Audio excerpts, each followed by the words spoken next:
Hi guys, this is Mohammad Istiaq. Welcome you once again in my YouTube channel, that is Learn Mathematics by Mohammad Istiaq. In today's lecture, I am going to talk about a very important and interesting chapter from class 10th NCERT, Physics chapter number 2, that is Magnetic Effect of Electric Current. ये chapter बहुत ही interesting है और ये चीज़ें आप इसमें बहुत सारी चीज़ें ऐसी हैं जो आप बचपन से उसको देखते चले आए, that we are going to discuss in today's lecture.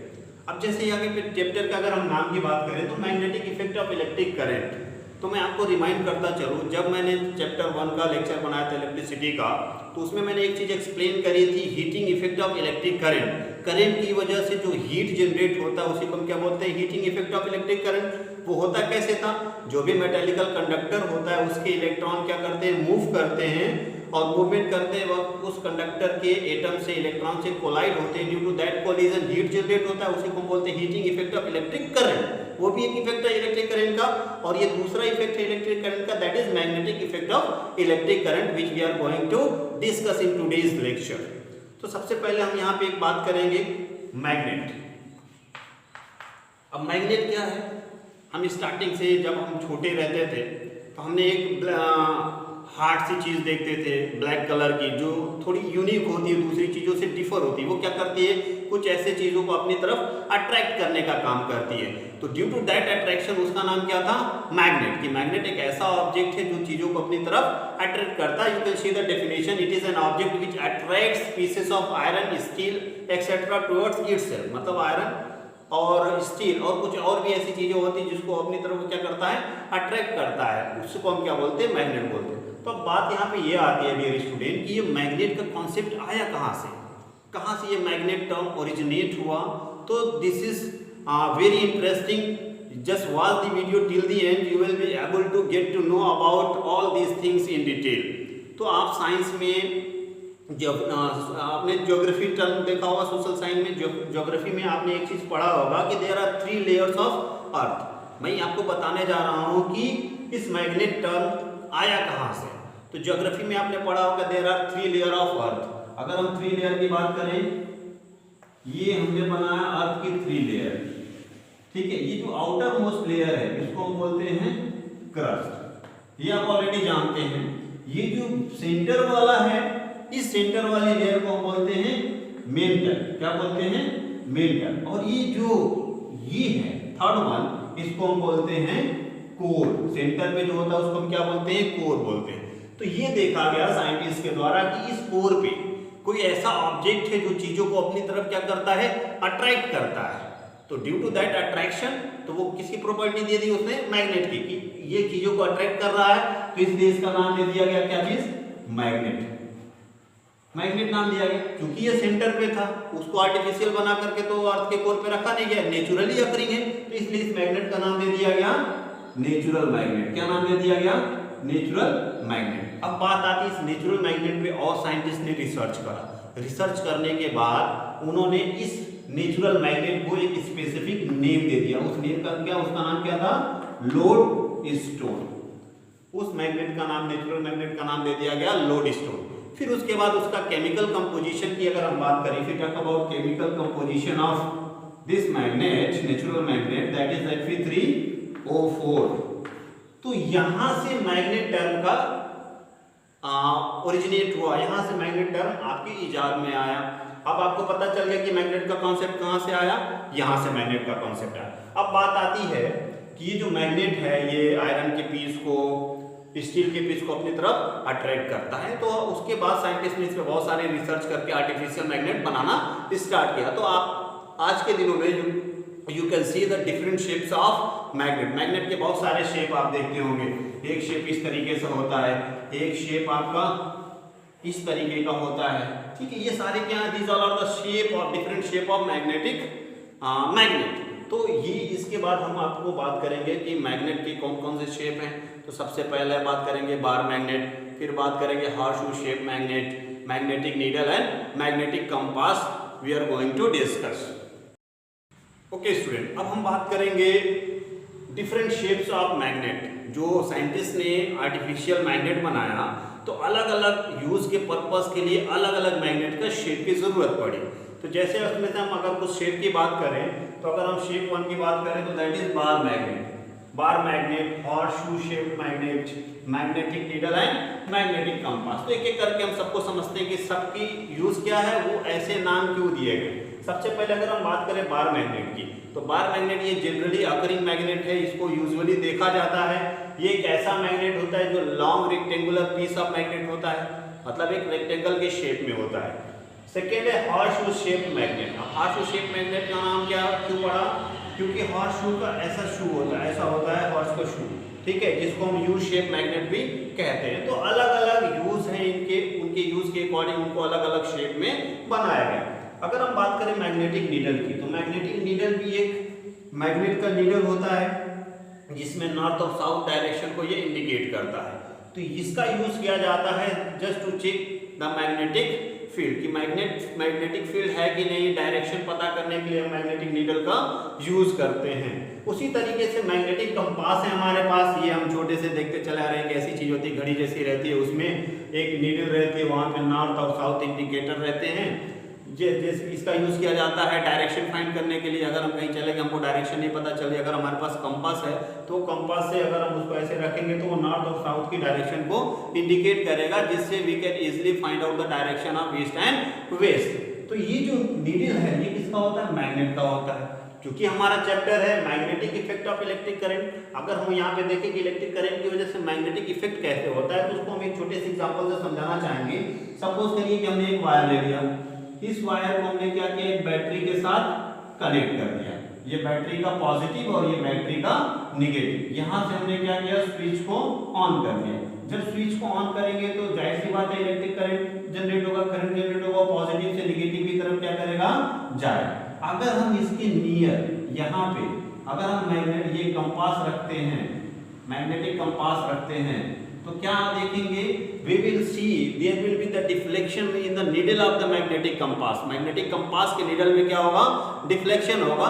तो इस डिफ्लेक्शन की वजह से we can easily identify कि यहाँ पे इलेक्ट्रिक करंट है, और उसी इलेक्ट्रिक करंट की वजह से वो जो इफेक्ट हो रहा है, इसमें जो मूवमेंट हो रहा है, इसमें जो डिफ्लेक्शन हो रहा है, उसी को बोलते हैं magnetic effect of electric current. Electric current की वजह से मैग्नेटिक इफेक्ट का होना। अब ये सारी चीजें पढ़ने के बाद हमारे पास बहुत इंपॉर्टेंट चीज है, उसको हम पढ़ेंगे। वो क्या है, some important fact of magnet. Magnet के बारे में बहुत सारे इंपॉर्टेंट फैक्ट्स है। हाँ तो चलिए स्टूडेंट, अब कुछ इंपॉर्टेंट फैक्ट्स है मैग्नेट के बारे में, उन फैक्ट्स के बारे में डिस्कस कर लेते हैं कि what are the important facts about magnet. तो यहाँ पे अगर हम बात करें फर्स्ट इंपॉर्टेंट फैक्ट की, तो देखिए क्या लिखा है, when magnet is freely suspended it always align towards north south direction. ये हमेशा क्या होता है, नॉर्थ साउथ डायरेक्शन में अलाइन करता है। व्हाट डज इट मींस, कि अगर मान लो कोई मैग्नेट है, क्या है, कोई मैग्नेट ले लिया हमने, ठीक है, इस मैग्नेट को क्या किया हमने, एक धागे से बांध दिया। धागे से बांधने के बाद इसको हमने कहीं भी इस तरीके से लटका दिया। ऐसे लटका रहेगा तो हम हमेशा क्या देखेंगे, ये जो मैग्नेट होगा वो हमेशा क्या होगा, नॉर्थ और साउथ डायरेक्शन इंडिकेट करेगा। तो इसको चेक करने के लिए आप क्या कर सकते हैं, इस मैग्नेट को ऐसे यहाँ पे एक सर्कल बना लो, यहाँ पे सर्कल बना दो, इसको रोटेट करा किसी भी डायरेक्शन में रोटेट करा करके छोड़ेंगे। What you will see after getting back into rest, इसकी पोजीशन सेम हो जाएगी। अगर वो रेस्ट पे आ जाएगा तो वो डायरेक्शन हमेशा नॉर्थ और साउथ की ही बताएगा। व्हाई इट इज सो, ऐसा क्यों होता है नॉर्थ साउथ की डायरेक्शन में? जब हम घुमा रहे हैं तो वो ईस्ट वेस्ट हो सकता था, क्रॉस भी हो सकता था, ऐसे भी हो सकता था, ऐसे भी हो सकता था। तो why it is in the direction of north south always.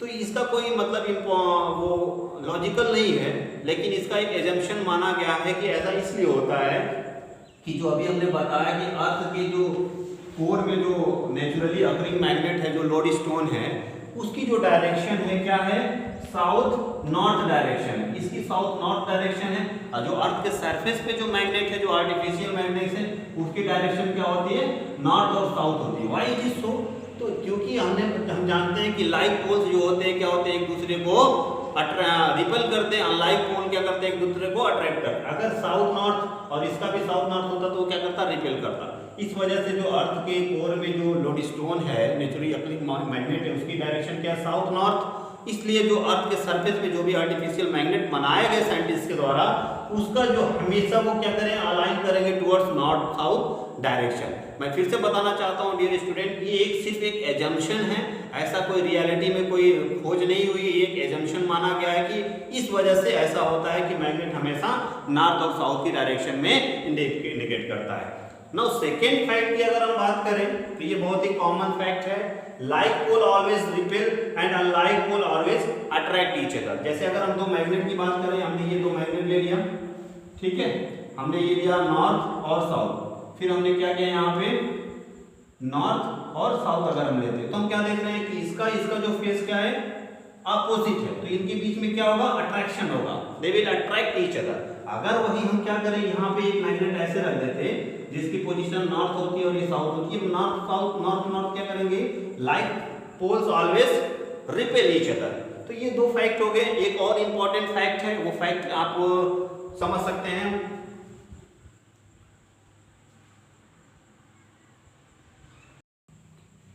अगर हम इसके तीसरे फैक्ट की बात करें, मैग्नेट का जो इंपॉर्टेंट फैक्ट है वो क्या है, magnet always exist as dipole. Magnet हमेशा डाइपोल मतलब दो पोल होंगे मैग्नेट के, चाहे वो कैसा भी मैग्नेट हो। जैसे मान लीजिए अगर हमारे पास एक मैग्नेट ये है जिसकी जो है हमने लिखा नॉर्थ और साउथ, तो इसके अंदर कितने पोल है, दो पोल है, एक नॉर्थ पोल और एक साउथ पोल। तो ये कहा जा रहा है कि मैग्नेट के हमेशा दो ही पोल होंगे।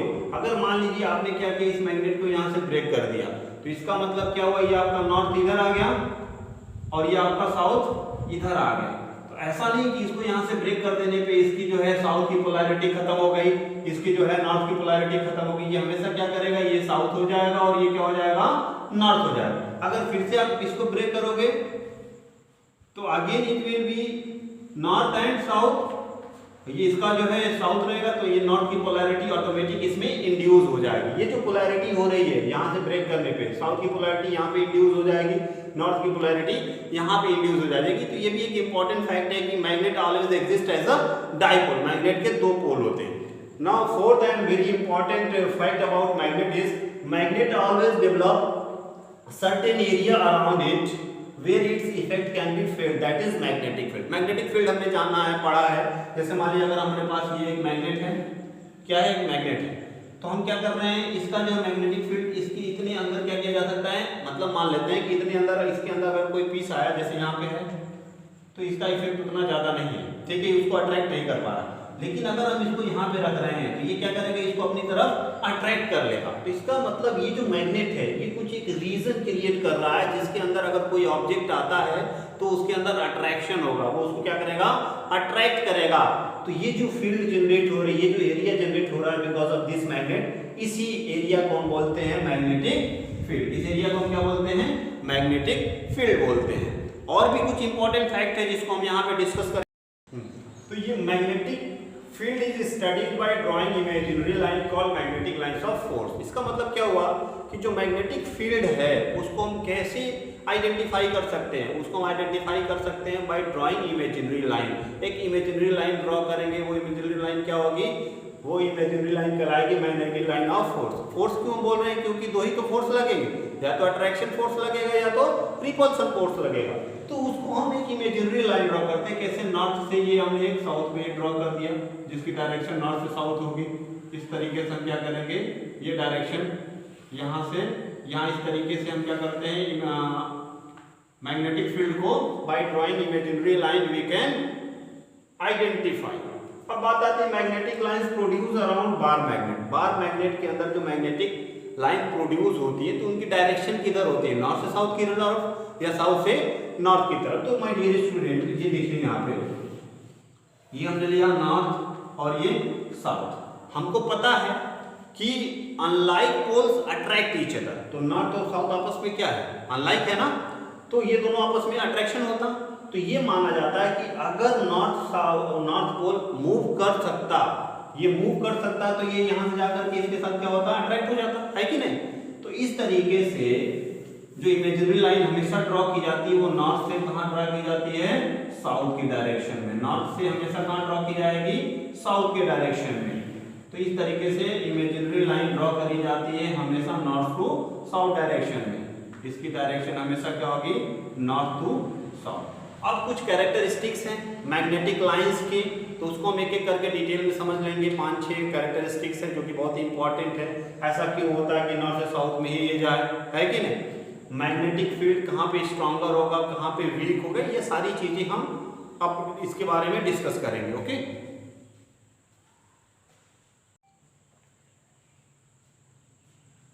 अब हम बात करते हैं characteristics of magnetic field line. Magnetic field line की कैरेक्टरिस्टिक्स क्या है? तो फर्स्ट कैरेक्टरिस्टिक की तरफ अगर हम ध्यान दें तो देखिए लिखा है they always originate from north pole and terminate at south pole. वो हमेशा नॉर्थ पोल से निकलेंगी और कहां पे टर्मिनेट होंगी? साउथ पोल पे। दिस शोज दैट ये दिखाता है कि if north pole was free to move it would have move towards south pole. अगर नॉर्थ पोल फ्री होता मूव करने के लिए तो नॉर्थ पोल कहां मूव कर जाता? साउथ पोल की तरफ। क्यों? क्योंकि ये दोनों अपोजिट पोल है और opposite pole always attract each other. इस वजह से ये इमेजिनरी लाइन ड्रॉ की जाती है जो ओरिजिनेट होती है नॉर्थ से और जाके टर्मिनेट होती है कहां पे? साउथ पोल में। तो this is first characteristics of magnetic field line.